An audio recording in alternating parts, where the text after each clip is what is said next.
Baik, Tribuners, kita ke berita terakhir. Peringatan dini BMKG waspada cuaca ekstrim berpotensi terjadi di Maluku pada Jumat 24 September 2021. Badan Meteorologi, Klimatologi, dan Geofisika menyampaikan informasi tentang peringatan dini cuaca ekstrim di sejumlah wilayah di Indonesia untuk besok, Jumat 24 September 2021. Terdapat beberapa daerah yang mendapatkan peringatan dini cuaca ekstrim dari BMKG.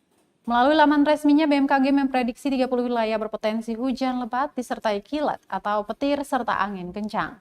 Dalam narasi disebutkan besok akan terjadi tropical depression 21W terpantau berada di Laut Cina Selatan sebelah timur Vietnam. Tropical depression membentuk daerah pertemuan dan perlambat kecepatan angin atau konvergensi yang memanjang di sekitar sistem tersebut. Sirkulasi lainnya terdapat di Samudra Pasifik Timur Filipina yang membentuk daerah konvergensi di Samudra Pasifik Utara Papua. Daerah konvergensi juga terpantau memanjang dari Laut Jawa hingga Lampung di Sumatera bagian tengah, dari Laut Banda hingga Sulawesi Tenggara, dari Maluku hingga Maluku Utara, dan dari Papua hingga Papua Barat.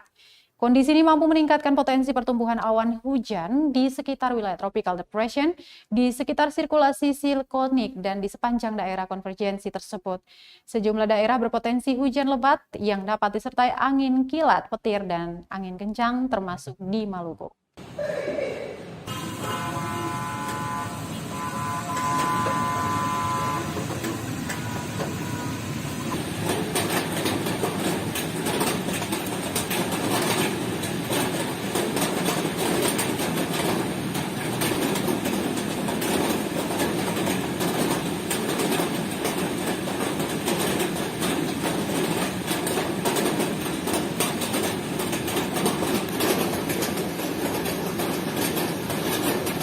Terima kasih sudah nonton. Jangan lupa like, subscribe, dan share ya.